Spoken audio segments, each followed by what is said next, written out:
My topic is talk about the paradox of Chinese model. So-called we call this paradox because when the Chinese economy increasing, her people's happiness decreasing. So this is a paradox. So you may need to know why that is so. So I just show you some cases or empirical tests first, and then we explain why that is so.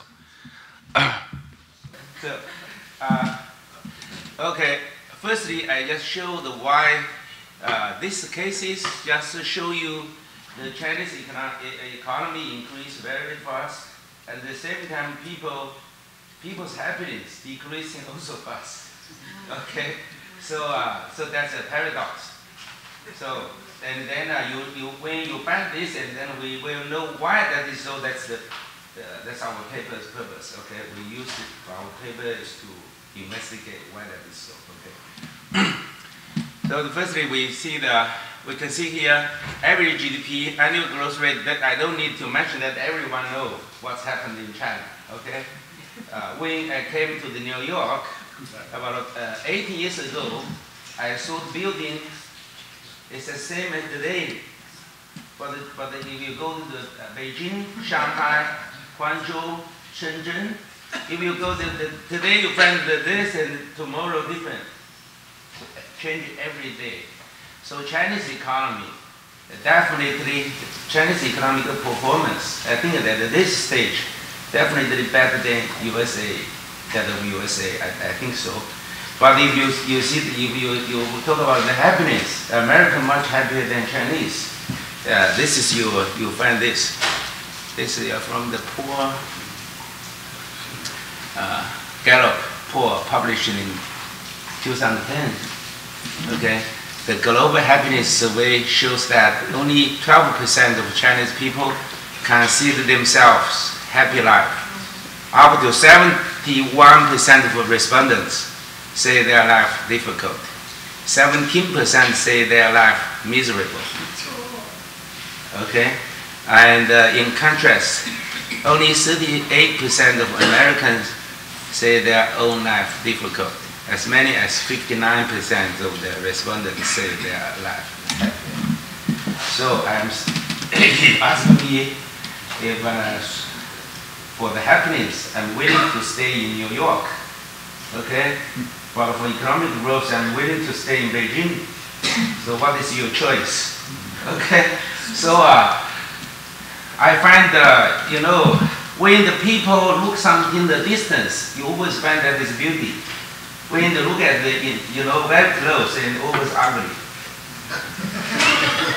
So I think America also when I come to the United States, and Americans think their economy is very bad. But I think it's very good.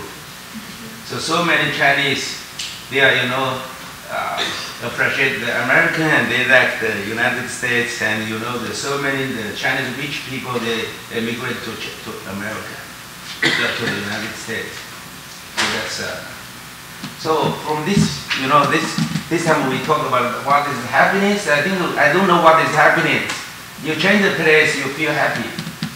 You change the other place, you feel happy. If you feel here it's painful, to that place you feel happy. Change again, and happiness also change. So we don't understand. Of course, this is not what I want to discuss. Okay.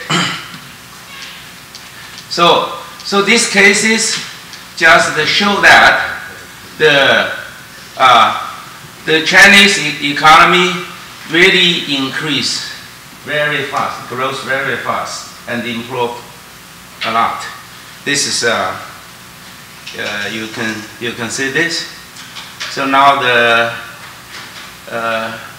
you can see that the growth rate is 10% since 1978, average growth rate. This is incredible. Okay, and now it's number 2 biggest economy, and private economy takes about 70% of the total economy. Okay, so this is a good set. Okay, and And entrepreneurship, most of you talk about the entrepreneurship. So in China, this is also improved quite a lot. According to the Newsweek, China is the most active economy in developing country in 2010. Okay, here is the number of the SME in China. So you can see that from the 1979 to 2009, increase. This is 1,000. Okay, with so many. So this is the Chinese resources inclusively. Okay, so you can this is national daily economic activity level, the increase dramatically, and this is activity population also increase. Okay, but the following data showed that Chinese feel very painful. Okay, the first is corruption. Okay, later we will focus on the corruption. I think corruption is the key problem in China's economic development. Okay, the corruption create the economic advance and promote the economic inclusiveness, but at the same time also cause the social unrest and the social problems. Okay, so the corruption, just because of the corruption, make it both. So this is the key we're going to discuss. Okay, the secondly, the global healthcare equity index ranked China at 4th from the bottom. Okay, the world highest university tuition fees in China. Okay, and the biggest income gap in the world. This is a Gini coefficient. I think now much higher. In fact, this is not. I don't believe this data. I think it may be 0.7. Yeah. This is just very moderated. In China, most wealth go to the very few people. The people get the rich people very rich, and the poor very poor. Okay, so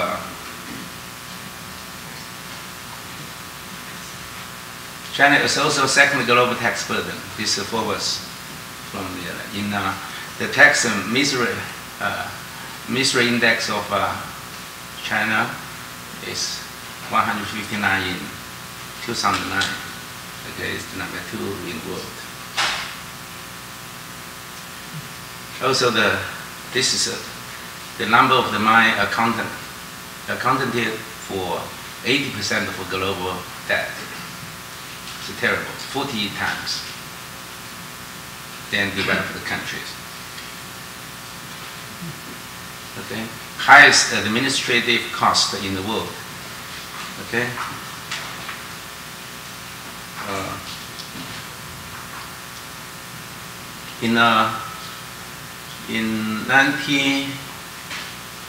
From 1994 to 2006, you can see the administrative cost increase from 4.71 to 22.52, of the national, the weight of the, it's not the GDP this year, it should be changed. It's not GDP, okay? It's national revenue, okay? The weight of national revenue from this, it's not the GDP, okay? The total to roads, so this is okay. And also there are 800 million people outside of attention, allocation from Social Security.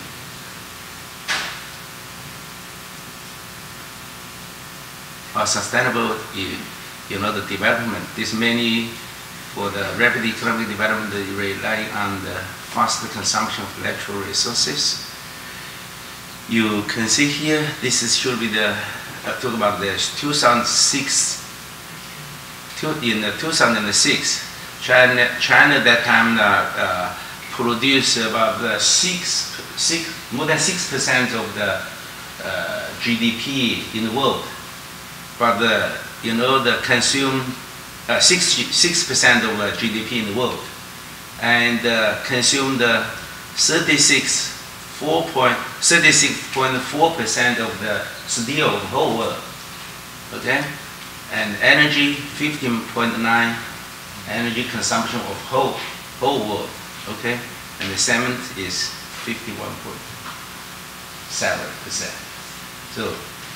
So you can see the fast development of heavy industry, including the chemical, oil refining, still consume the larger quantity of both energy and the natural resources. So this is, the Chinese development is very costly.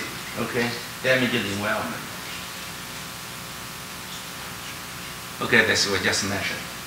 So this is the consequences of the Chinese economic development. Now we go back to investigate why that is so. Because of time, I don't want to talk in the detail, just to tell some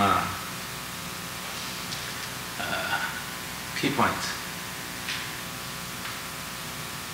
Oh, now I just mentioned this paper is a joint paper with my wife, Miss Jenny Zhou, and also many thanks to Professor Philpott for his suggestions and discussion, invaluable suggested discussion when he visited China, and also I sent a paper to Professor and because also correction my English. My English is really bad. In fact, I taught in the university in English about 10 years ago. After 10 years, I totally forgot the English. Okay, from the 2000 I taught in Peking University. Before I taught in University of New South Wales and also National University of Singapore. That time my English was okay, but now. We'll fix it. Okay. Now, so we are going to use a multi-factor model to investigate relationship between the cultural acceptance, maybe acquiescence. So okay. Political centralized system and controlled market system of China, and the economic advance, resource inclusiveness, and the robustness of China's economy. So this means we use the cultural factors, political system, and market system. We use these three variables to explain the economic performance. Okay, so the Professor Sola just talked about that. I think that topic is very interested in that topic. You know the Professor Sola, so I'm very interested in your topic because this is my shortage. But I want to use that to explain because the constitutional reform is the key problem in China. Okay, but for myself, I still not really very clear for the logic of the law. Okay, a constitutional logic. Okay, that's important for me. But this model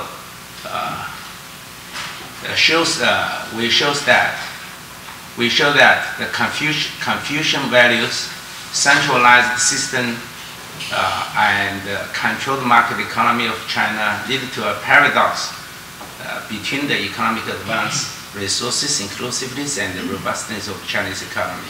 So that means the Chinese model promote economic advance, resource inclusiveness, but the robustness of economic robustness. Okay, we just use data to show that.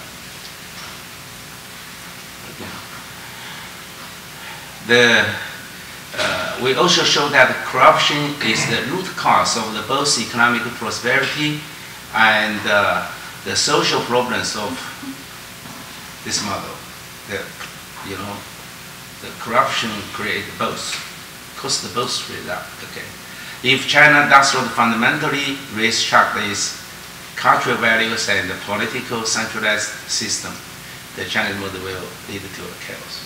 So that's our conclusion. We use some framework, model framework, something like that. We use the cultural, political, value, political system, and the economic system to explain the economic performance. We use these three variables to describe the economic performance.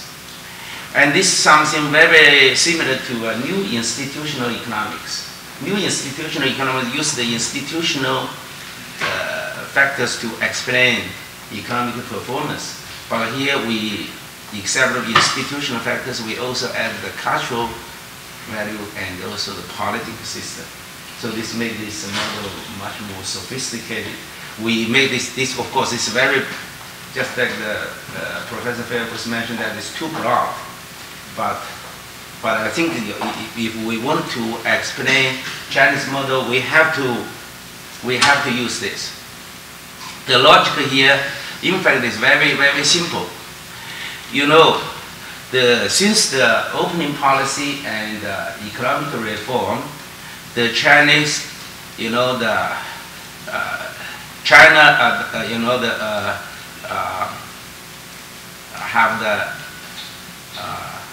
have transferred its central planning economy to the market economy.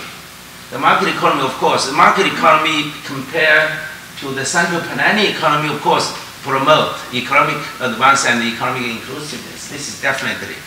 But at the same time, because the Chinese political system is a centralized system.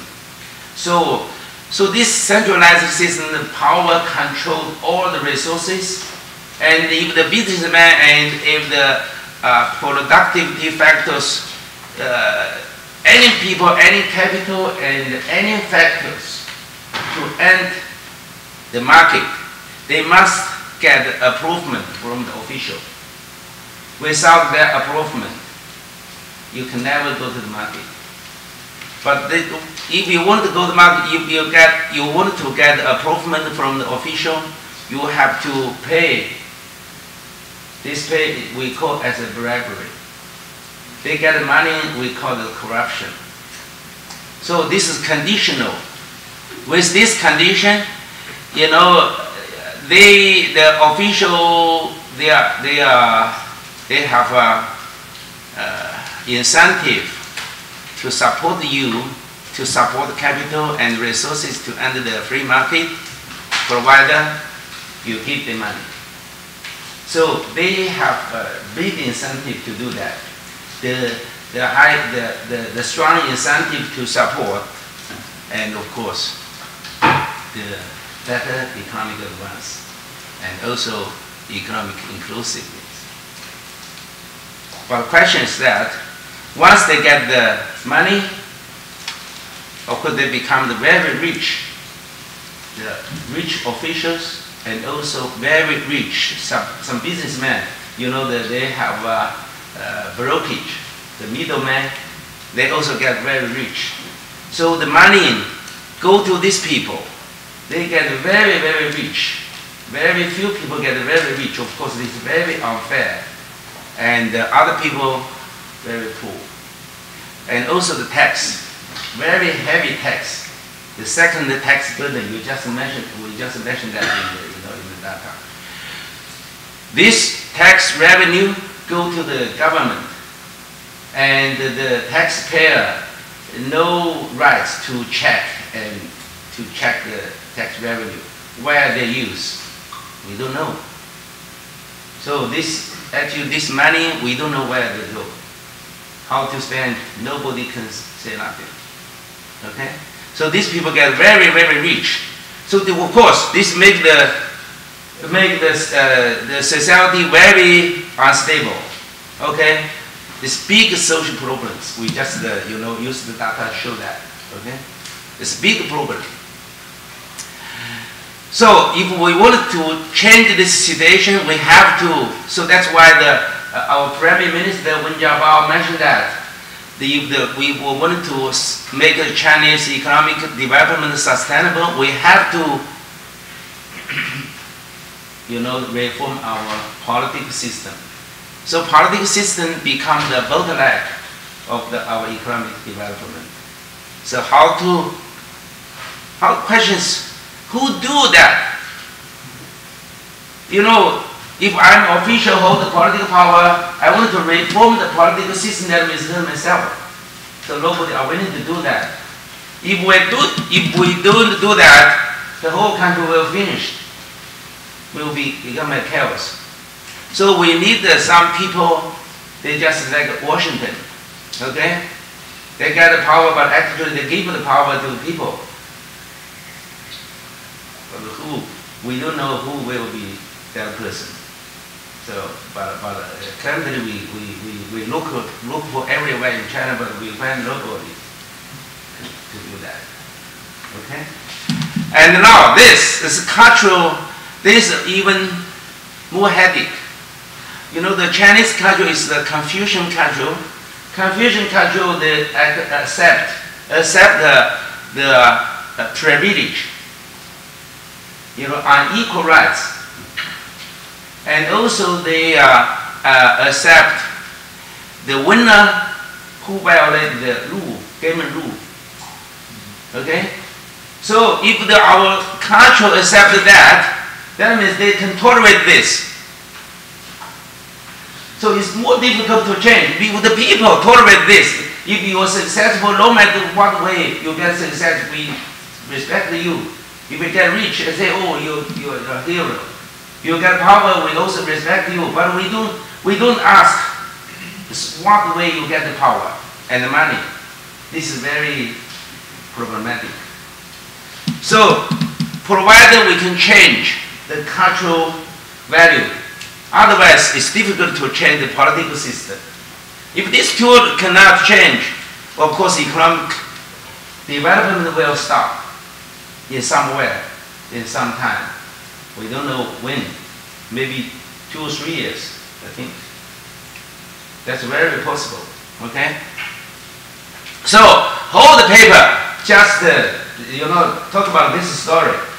Okay, so, because our time is very limited, so I don't want to talk anymore. I just, show, you just take a look. Okay, if you want to see, that we just, here we explain all the variables, okay? Define. And this is talk about the cultural, this is cultural, okay, acceptance, and then we find this cultural acceptance and actually make the political system sustainable or existent, okay? And, okay, this you may be interested in this. Traditional Chinese tend to make the value judgment of good. Oh, wait a minute. Wait. Traditional. Yeah, this is our culture. Confucianism recognized the unequal human rights and the legitimacy of power from the top. Therefore, it tolerates political centralization, privilege, and without checks and balances. Confucianism is also the cultural obstacle of Chinese political reform. Traditional Chinese traditional Chinese are insensitive to rights, fairness, and justice, but they are very care the responsibility, duty, and favor. Okay. Traditional Chinese tend to make the value judgment of good and bad, but not right and wrong. So they are not insensitive to rights, but very insensitive to the, subjective, the value judgment, that's good or bad, okay? They can accept the winner violating the game rule if they see him as a good man, okay? And trust is based on the guanxi, but not the contracts in many cases. Guanxi includes the public relation and all kinds of personal and social connections. So this kind of culture actually makes our economy, market economy, become the colony capitalist economy. Okay? And the central planning, political central system make our economy become the powerful capitalism. And this kind of culture make our economy to be a crowning capitalism economy. So that's the, okay, time is, I think. Okay, I just show you, this is our logic, okay? This logic is very, just to talk about the relationship between the power and the rights, okay? The power structure and the rights structure. So that's why I needed to borrow some theory from the Professor Sola, okay? So this, anyway, this is my work I want to do, okay?